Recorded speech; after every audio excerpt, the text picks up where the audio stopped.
Buenos días a todos, hermanas, hermanos y todos los que nos visitáis.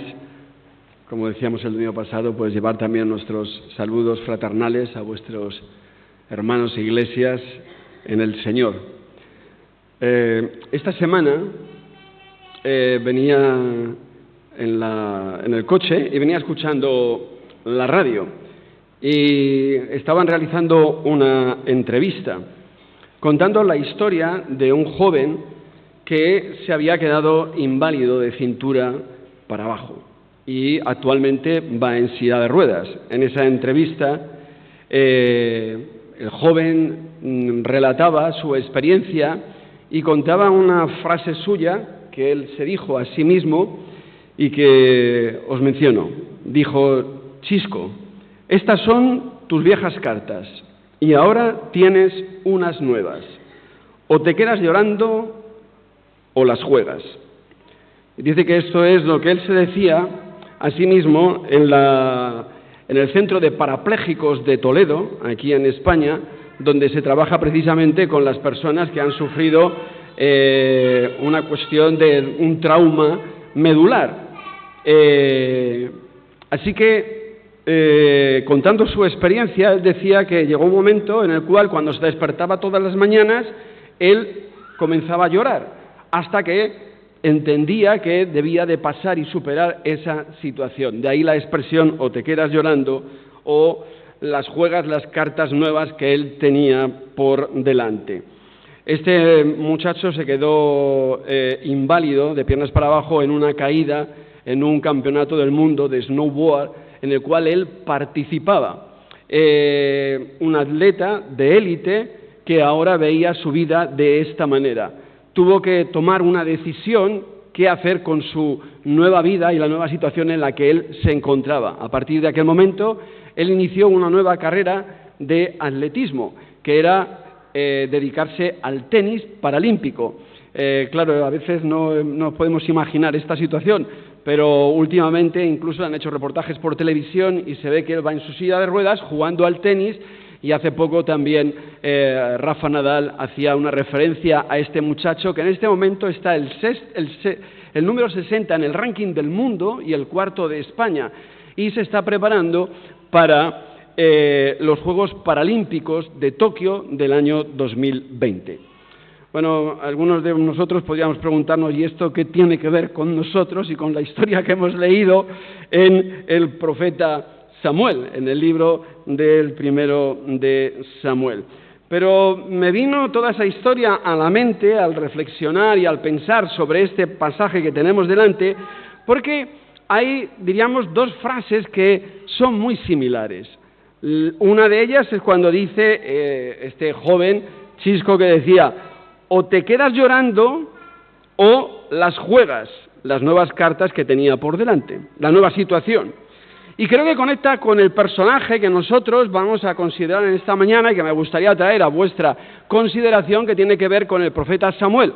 Cuando Dios le dice a Samuel: ¿hasta cuándo llorarás a Saúl?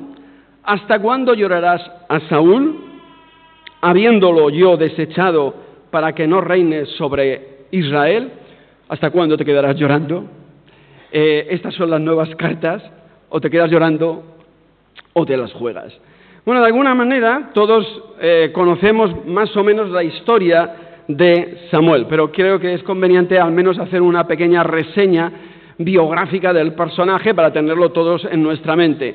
Bueno, Samuel, como sabéis, fue el fruto del milagro que Dios hizo sobre Ana, su madre, cuando Ana no podría dar a luz, una mujer estéril. Dios realizó un milagro sobre ella y le dio un hijo que ella deseaba profundamente por una situación familiar en la cual vivía en su casa, en su hogar. Y Dios le dio el privilegio de poder tener a Samuel.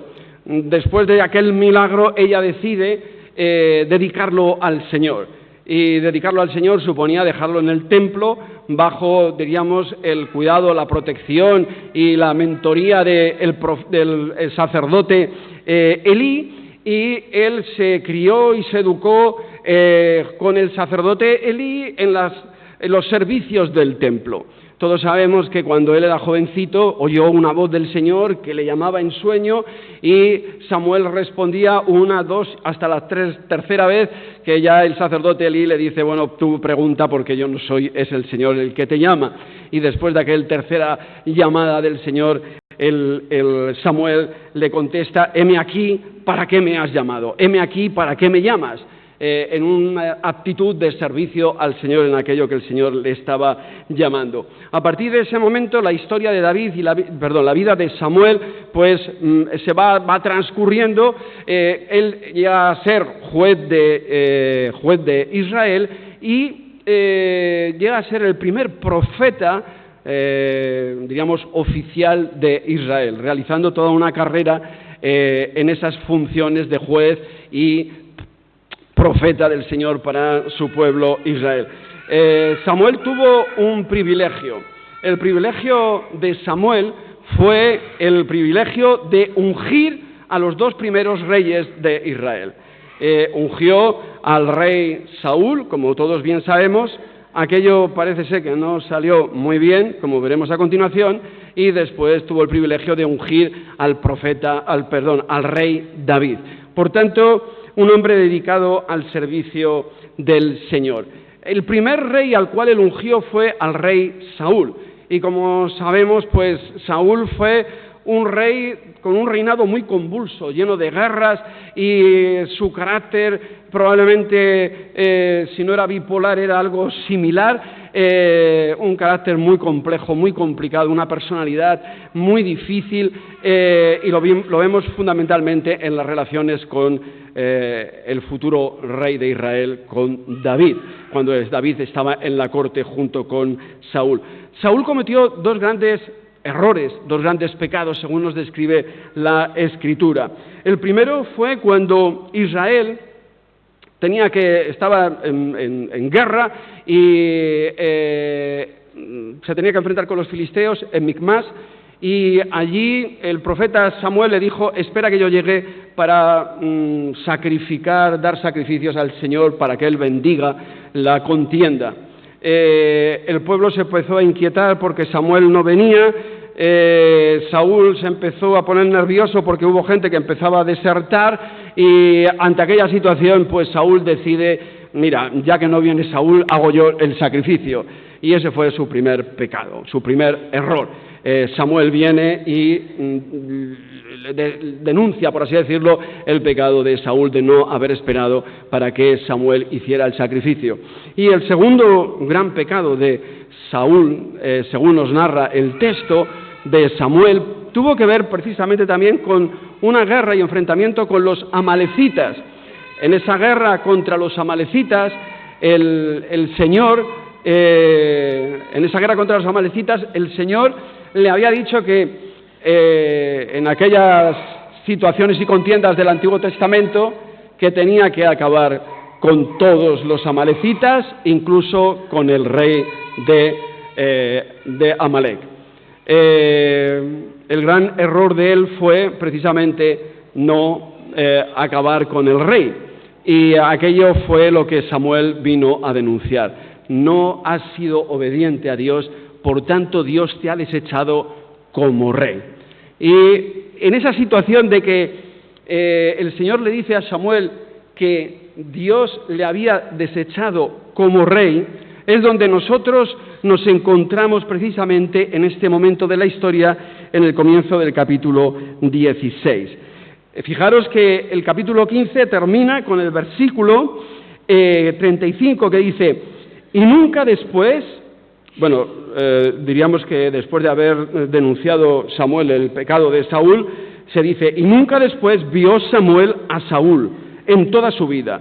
Y Samuel lloraba a Saúl, y Jehová se arrepentía de haber puesto a Saúl por rey sobre Israel. Así pues nos encontramos a un Samuel que llora el hecho de que Dios haya desechado a Saúl, y después le vemos en el capítulo 16 cuando comienza que Dios le dice, ¿hasta cuándo seguirás llorando a Saúl cuando yo ya lo he desechado? Y en esta mañana me gustaría traer a vuestra consideración un tema que al menos a mí me ha surgido a la luz de la lectura de este texto y espero que pueda ser de edificación para la Iglesia y para todos nosotros en esta mañana. Y tiene que ver con el hecho de cómo afrontar los fracasos, las derrotas o los traumas en la vida. ¿Cómo afrontarlos? ¿Cómo afrontamos nosotros las derrotas, cuando hay derrotas en nuestra vida, cuando hay fracasos, cuando hemos iniciado una empresa y fracasamos en ella, cuando hemos iniciado un proyecto y fracasamos en él, o cuando experimentamos diferentes traumas en la vida por pérdidas de seres queridos, cuando experimentamos traumas por decepciones, por diferentes situaciones? ¿Cómo las afrontamos? Y creo que el texto nos da, diríamos, tres caminos, tres maneras de comprender la situación y de salir de ella. La primera cuestión que creo que se desprende del texto es que debemos de reconocer que se necesita tiempo para el duelo. Que se necesita tiempo para el duelo. Cuando hay una pérdida, pasamos por un duelo. No tiene que ver solo y exclusivamente con la pérdida de un ser querido, con la pérdida de cualquier cuestión, un fracaso, como hemos dicho, una empresa en la cual nos hemos involucrado, un conflicto de iglesia, pueden ser multitud de situaciones. La cuestión es que en todas ellas debemos de reconocer que se necesita un tiempo de duelo, un tiempo para digerir la situación, para entenderla, para asumirla, para aceptarla, antes de buscar salidas y soluciones. Fijaros que los dos versículos son interesantes porque en el último del capítulo 15 dice que Samuel lloraba a Saúl y deja a Samuel llorando a Saúl. Y en ese sentido de entender que necesitamos un tiempo de duelo, pues es lógico que Samuel llorase. ¿Por qué era lógico que Samuel llorase? Bueno, pues creo que era lógico porque Samuel había invertido mucho en Saúl, en un sentido. Es que él lo había ungido como rey, y lo había ungido públicamente, delante de mucha gente, como rey. Por tanto, hay un sentimiento también de fracaso personal. O sea, si yo he puesto a una persona al frente pensando que es la persona adecuada, porque me lo ha dicho el Señor, evidentemente, en su caso, pero hay un sentimiento de fracaso personal al fracasar aquel al cual yo he ungido, y por tanto, diríamos que, en cierta forma, se podría entender el que Samuel llorase a Saúl, en ese sentido, o también porque era un fracaso de la nación. Era una nación que ahora se veía sin rey, cuando habían demandado un rey. Es que era el pueblo el que había pedido un rey, danos un rey como las otras naciones. ¿Por qué? Porque tenían un juez, que era Samuel, y ejercía su función de juez bien, correctamente. Pero él puso a sus dos hijos para sucederle porque ya era viejo, nos dice la Escritura. Y los hijos son unos pervertidos y se corrompieron por la avaricia y aceptaron el soborno. Eso que nos suena tanto hoy día, pues ya se producía en los propios hijos de Samuel. Lo cual también, con un Kit Kat, ahora en esta mañana, los padres somos responsables de los hijos hasta cierto punto. Pero cuando los hijos ya son mayores, adultos, ellos tienen que tomar sus decisiones. Y las decisiones a veces son correctas o incorrectas. No se nos dice aquí nada de que Samuel fuera el que lo hizo mal como padre para que sus hijos salieran mal. No el caso de Elí, que sí que fue responsable de que sus hijos le salieran mal. Pero en este caso no se dice. A fin de cuentas, el Señor nos da libertad y en esa libertad nuestros hijos, cuando ya son adultos y toman decisiones por sí mismos, son responsables ante Dios y no tiene que haber tampoco esa especie de sentimiento de fracaso, de frustración o de responsabilidad, ¿no? También en esa situación vendría bien, diríamos, este planteamiento que vamos a ver en esta mañana.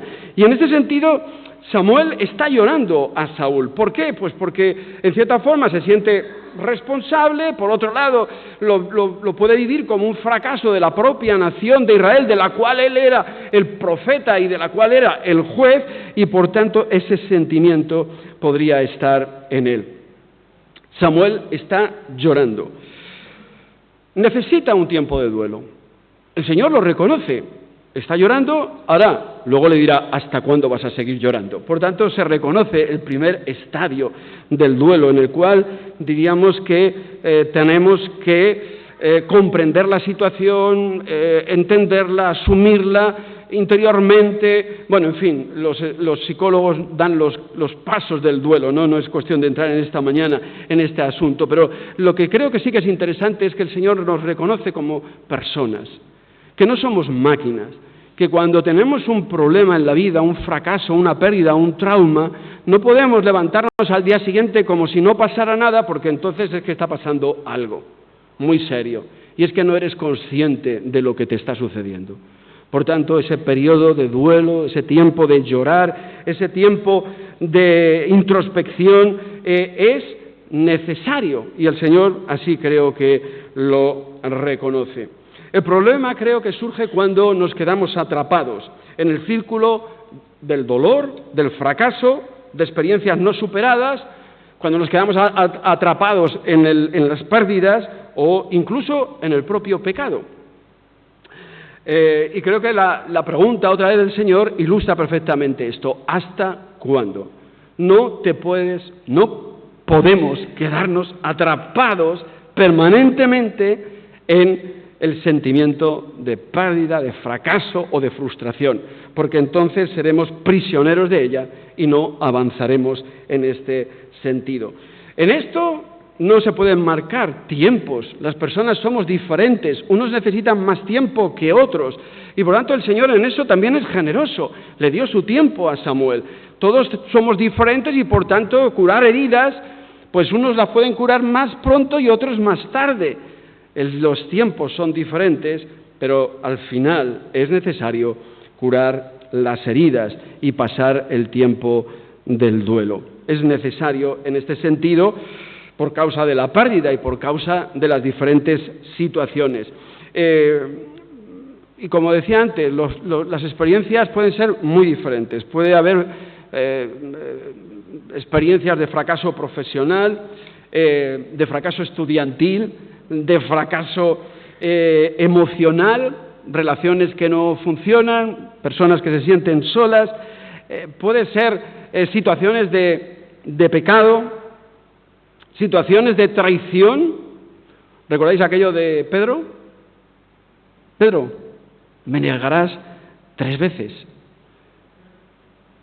El Señor os ha pedido para zarandearos, el diablo os ha pedido para zarandearos. Pero yo he rogado por ti para que tu fe no falte. Cuando vuelvas, entonces pastorea mis ovejas. Ahí ¿veis? Hay un periodo de tiempo cuando vuelvas. Hay un periodo. Habrá fracaso, puede que lo haya. En ese caso hasta de traición al Señor. Hay un tiempo para reflexionar, para reconocer el pecado. Como David. ¿Recordáis a David? Con Betsabé y el Salmo 51, y el Salmo 51, donde sus huesos se consumen delante del Señor y devuélveme el gozo de mi salvación. Tiempo para pensar, tiempo para pedir perdón, tiempo para reflexionar, tiempo para curar heridas. Y como decía, los tiempos suelen ser diferentes porque las personas así también lo son. Pero pasado el tiempo del duelo, también es el tiempo de levantarse. El tiempo no se debe de alargar, como decía antes, más de lo debido.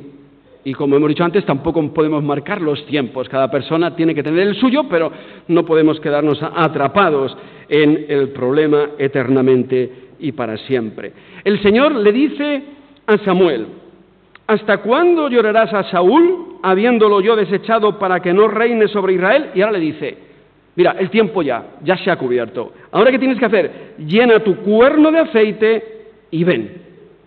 Llena tu cuerno de aceite y ven. Y creo que lo que nos diferencia, no porque seamos mejores, sino lo que diferencia la actitud del cristiano respecto al del que no lo es, y a veces el que no lo es, como el muchacho este que mencionábamos, responde bien perfectamente a la situación y se levanta y va adelante. Pero yo creo que el plus que tenemos como cristianos es que en todo ello el Señor y la fe es lo que nos da sentido y propósito a nosotros en la vida. Por eso, en todo momento debemos de estar alertas a escuchar la voz de Dios, que en los momentos determinados de nuestra vida, como los que estamos apuntando, el Señor nos indica a través de su Espíritu, a nuestro espíritu, levántate. Y creo que eso evidentemente es una cuestión de fe. No va a venir ninguna voz audible, ni te van a mandar un WhatsApp por teléfono, los que estáis ahora con el teléfono, no te van a mandar un WhatsApp por teléfono diciéndote, levántate. No, es una voz interior, es la voz del Espíritu. Por eso dice que el Espíritu dice a nuestro espíritu que somos, ¿qué? Hijos de Dios. Pues el Espíritu nos habla. Por eso debemos de estar alertas a escuchar la voz del Espíritu diciéndonos, levántate y ponte en marcha. Y eso en ocasiones tendrá que ser en la noche oscura del alma, cuando estemos mal, porque cuando estamos bien ya estamos en marcha, pero cuando estamos mal, cuando estamos en esas experiencias de fracaso, de pérdida, etcétera, etcétera, ser sensibles a la voz del Espíritu, ser sensibles a la voz del Señor, como lo fue Samuel. El Señor seguía contando con Samuel. Si él lo experimentó como un fracaso personal o como un fracaso nacional, el Señor seguía contando con Samuel. De igual manera que el Señor seguía contando con Pedro, como hemos visto. Cuando vuelvas, ocúpate otra vez de mis hermanos, o de tus hermanos. Por tanto, el Señor no nos descarta, a veces nos descartamos nosotros a nosotros mismos, pero el Señor sigue contando contigo y conmigo, porque si el Señor te ha llamado, si el Señor te ha bendecido con una serie de dones y con una serie de capacidades, el Señor sigue queriendo contar contigo, es el Dios de las segundas y terceras y cuartas oportunidades, y por tanto hay que levantarse porque el Señor sigue contando contigo, así como contó con Samuel y así como contó con grandes hombres y mujeres de Dios a lo largo de toda la historia. Y fijaros, lo exclusivo de la fe es que el Señor le llama a levantarse, como llamó también a Abraham a salir de Ur de los Caldeos sin saber a dónde ir. Es el momento de levantarse. Ahora después vendrá el dónde tienes que ir y lo que tienes que hacer, pero es ese escuchar la voz del Señor que nos está llamando, para que nosotros contestemos también, como contestó Samuel en el principio, heme aquí, ¿para qué me has llamado? Pues si nosotros le hemos dicho al Señor, heme aquí, pues tendremos también que decirle para qué nos está llamando. Y no tiene por qué ser a la obra del Señor, a las misiones, no, a la vida cotidiana. ¿Para qué me estás llamando en mi casa? ¿Para qué me estás llamando en el trabajo, en la oficina? Para encontrar la voluntad de Dios en todas las áreas de nuestra vida. No lo pongamos todo tan arriba, que al final, claro, ya desconectamos de lo cotidiano. No, esto tiene que ver con lo cotidiano, con el día a día tuyo y mío. Por tanto, el Señor nos llama a levantarnos. Levántate en tu casa, levántate en tu trabajo, levántate en tus relaciones, y es el momento de seguir adelante. Samuel, llamado a perseverar en su ministerio, a pesar de, como hemos dicho, del aparente fracasos. ¿Cuántas cosas le podrían venir y que nos vienen a nosotros cuando fracasamos a nuestra mente? No tenemos el tiempo, pero me gustaría poderte decir en esta mañana, ¿puedes pensar en una experiencia tuya de aparente fracaso últimamente? Bueno, si te preguntas en alguna pérdida, pues claro, algunos hermanos nuestros en esta mañana han tenido pérdidas, pues no va en esa dirección, ¿no? También, pero ¿cuál es tu última experiencia de fracaso, de pérdida, en la cual tú te has sentido realmente, no voy a decir fracasado, pero como que, en fin, te has encontrado realmente mal, porque has lanzado un proyecto adelante y nadie te respalda y dice, Dios mío, ¿qué hago yo aquí solo? ¿No? O porque has puesto en marcha un negocio y todo te empieza a ir mal, o porque has comenzado una relación emocional y eso no funciona, y una y otra, y uno acaba como desesperado y diciendo, ¿qué pasa aquí? ¿No? ¿Cuándo fue la última vez? Y no te preguntas o te has preguntado, ¿me habré equivocado? ¿Me habré equivocado?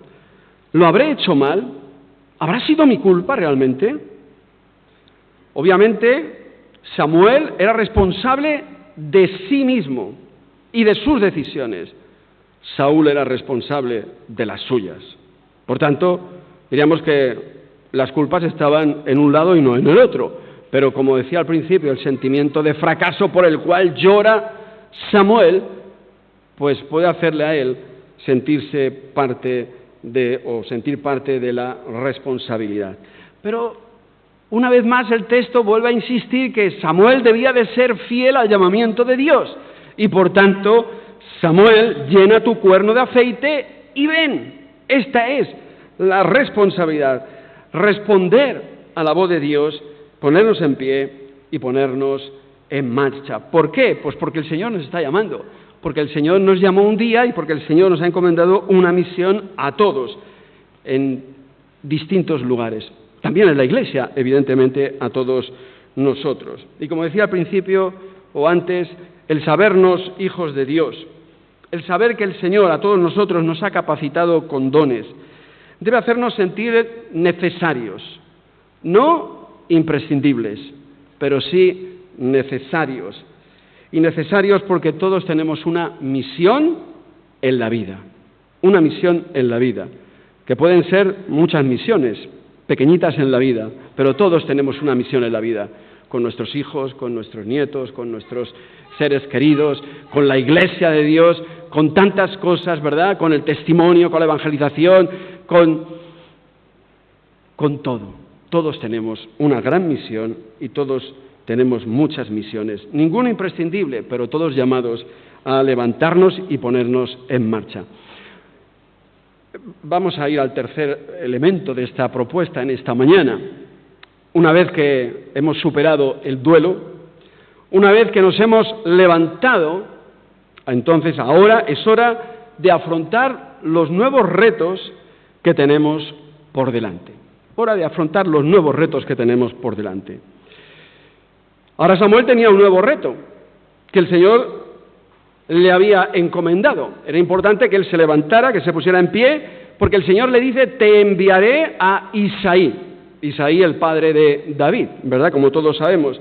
Porque de sus hijos me he provisto rey. Y por tanto, esta era la nueva misión de Samuel. Ante el nuevo reto, ¿qué se podría suscitar en Samuel? Bueno, yo creo que hay cosas que son comprensibles, razonables, lógicas, que ocurrieron en Samuel y que pueden ocurrir en ti y en mí.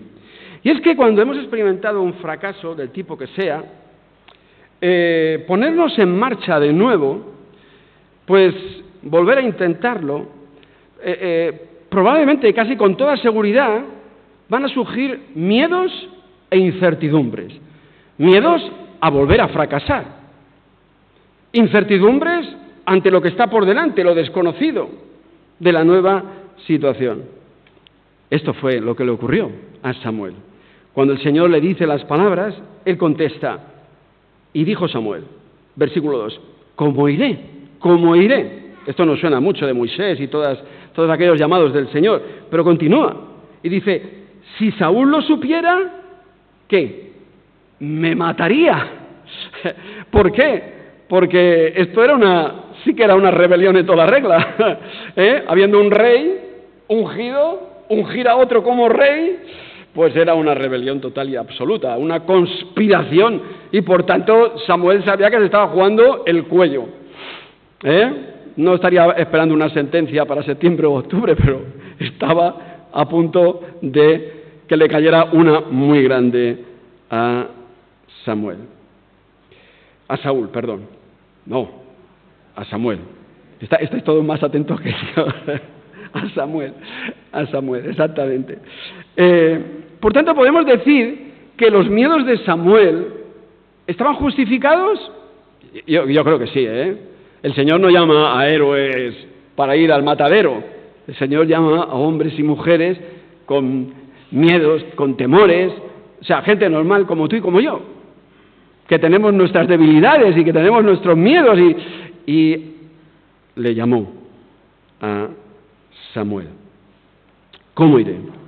Si Saúl lo supiera, me mataría. Recordáis a Moisés con Faraón, es que hay tantos personajes similares en esos miedos y temores. Por tanto, eran justificados, eran lógicos. Y es que cuando salimos de situaciones dolorosas, cuando salimos de fracasos, cuando salimos de relaciones en las cuales hemos salido mal parados, proyectos que no han funcionado, gente que se nos ha vuelto contra nosotros mismos y en fin, un desgaste a veces en la vida que uno ya, en fin, va desgastado, ¿no? O desgastada, ¿no? Y por tanto es razonable tener miedos y temores. Pero sin embargo el Señor nos llama de nuevo una y otra vez a superarlos. Y no por el poder nuestro y nuestra valentía y porque somos, mira, ¡guau!, los números uno. No. Porque lo hacemos en la convicción de que el Señor nos ha llamado a esa empresa, porque estamos convencidos que el Señor nos llama en esa dirección. El éxito no está asegurado, porque ya fracasó una vez. El primer ungido fracasó. El segundo ungido estuvo a punto, Si no, que se lo pregunten a otro profeta llamado Natán. Es que estuvo a punto. Y el tercero ya, ni digamos, Salomón, porque ya a causa de él el reino quedó dividido en dos. Con lo cual, el éxito nunca está asegurado, nunca, jamás. Lo que sí que está asegurado es que el Señor nos está llamando a la empresa y a ese proyecto o a ese ministerio. Por tanto, los miedos, las dudas, las incertidumbres, los temores forman parte del paquete, por así decirlo. Cuenta con ello, contemos con ello. Es lógico, es normal. Pero, y hay un pero, a pesar de ello siempre contamos con la ayuda y la presencia inestimable ¿de quién? De nuestro Dios. De nuestro Dios. De nuestro Dios y de su Espíritu. Y cuando le pregunta, ¿y cómo iré? Si Saúl lo supiera me mataría. Y dice, Jehová respondió, toma contigo una becerra de la vacada y di, a ofrecer sacrificio al Señor me ha enviado. Por tanto, el Señor le encomienda la misión, el Señor ante sus dudas y temores le dice que lo que tiene que hacer y por tanto el Señor va marcándole el camino a Samuel. El Señor irá guiándole los pasos. Dice el versículo 7, y Jehová respondió a Samuel, no mires a su parecer, ni a lo grande de su estatura. El primer hijo de Isaí, el padre de David. Dice, él vio a Eliab y dijo, delante de Jehová está tu ungido. Y Jehová respondió a Samuel, no mires a su parecer, ni a lo grande de su estatura, porque yo lo desecho, porque Jehová no mira lo que mira el hombre. Pues el hombre mira lo que está delante de sus ojos, pero Jehová mira el corazón. Y el Señor le va indicando, este no, este hijo de Isaí no, el otro hijo de Isaí tampoco, y el tercero tampoco. Y llegará el octavo. Y dice que el Señor le dijo, este es. Y envió pues por él y le hizo entrar a David, y era rubio, hermoso de ojos y de buen parecer. Entonces Jehová dijo, levántate y úngelo, porque este es. Bueno, yo decía anteriormente, no sé la experiencia vuestra, pero yo en toda mi experiencia ya es un poco, iba a decir, dilatada en el tiempo, porque uno ya se hace mayor, y en el ministerio, pues no sé si soy menos espiritual que algunos más espirituales, pero nunca he escuchado ninguna voz audible que me dijera, ve a Alicante como pastor de la iglesia. Alguno dirá, pues por eso no tienes que haber venido. Bueno, bromas aparte, nunca oí ninguna palabra de esas, te he pillado. Nunca el Señor dijo, yo no he oído nunca ninguna voz audible a mi oído, diciéndome lo que tenía que hacer. Ahora sí he oído la voz del Señor en mi alma, en mi corazón, en mi interior. Siempre he interpretado que era la voz de Dios para lo que debía de hacer. Bueno, cuando esté en el cielo, me imagino que me aclararán cuáles eran las voces del Señor, las mías propias y las de otros que estaban dentro de mí. Pero, al fin de cuentas, lo que importa es que tú respondas a lo que entiendes que es la voz de Dios, el llamado de Dios, y a dónde el Señor te está impulsando a través de su Espíritu Santo viviendo en nosotros. Porque si no, ¿qué es la fe? Si todo está aclarado y la dirección marcada y las palabras dichas, entonces no tiene sentido la fe. La fe tiene sentido cuando escuchamos la voz de Dios en nuestro interior. El Señor fue marcando el camino, los pasos de Samuel en todo aquello que tenía que hacer. Por tanto, el Señor indica el camino. El Señor nos capacita también para lo que hemos de decir, como así nos dice también el Evangelio a través del Espíritu Santo. Recordad aquellas palabras del Señor: recibiréis poder cuando haya venido sobre vosotros el Espíritu Santo de la promesa. Recibiréis el poder y por tanto he aquí yo estoy con vosotros todos los días hasta el final de los tiempos. El Señor está con nosotros, nos ha prometido su presencia, su Espíritu vive en nosotros. Escuchemos la voz del Espíritu. Recordemos las palabras primeras de aquel joven de Snowboard, Chisco. Esas son tus viejas cartas y ahora tienes unas nuevas. O te quedas llorando o las juegas. Bueno, este joven decidió ponerse en marcha y no quedarse llorando. Ahí está, todo un ejemplo, en silla de ruedas, y corre que no veas, y le da la raqueta de maravilla. Y a lo mejor le vemos en los Paralímpicos, y a lo mejor le vemos con alguna medalla, o no, no importa. Hoy hemos visto otro personaje de la Escritura, evidentemente para nosotros mucho más relevante, que es Samuel. Unas palabras similares. Mira, basta ya de llorar. Ya has tenido tiempo suficiente, es correcto, pero es el momento de levantarte. Al igual que Samuel, nosotros, cuando pasamos por situaciones traumáticas, de pérdidas, cuando pasamos por fracasos personales, porque incluso lo hemos hecho mal, como Pedro, como David y como otros muchos, necesitamos un tiempo para curarnos, un tiempo para curar las heridas, el tiempo llamado del duelo. Es necesario, no pasa nada, tómate el tiempo. El Señor es generoso, pero llega un momento en el cual no debes de quedarte atrapado tampoco en el problema, en la circunstancia, sino que es el momento de levantarse, de dejar de llorar, de ponerse en pie, de decir como Samuel: heme aquí, ¿para qué me estás llamando? ¿Cuál es el sentido de mi vida? ¿Hacia dónde tengo que dirigirme? Y en esos momentos, a pesar de los miedos y de los temores lógicos de la vida, de las situaciones, de las circunstancias, a pesar de ellos, el Señor nos llama a ponernos en marcha, a realizar aquellas tareas para las cuales el Señor nos ha llamado. Confiemos en su presencia en nuestras vidas y en la presencia del Espíritu Santo y en el poder del Espíritu Santo en nuestras vidas para capacitarnos, para volver a intentarlo de nuevo. Nadie nos asegurará el éxito. Y a lo mejor tienes que pasar por un nuevo fracaso, pero de los fracasos se aprende. Los fracasos y las equivocaciones y los errores nos fortalecen.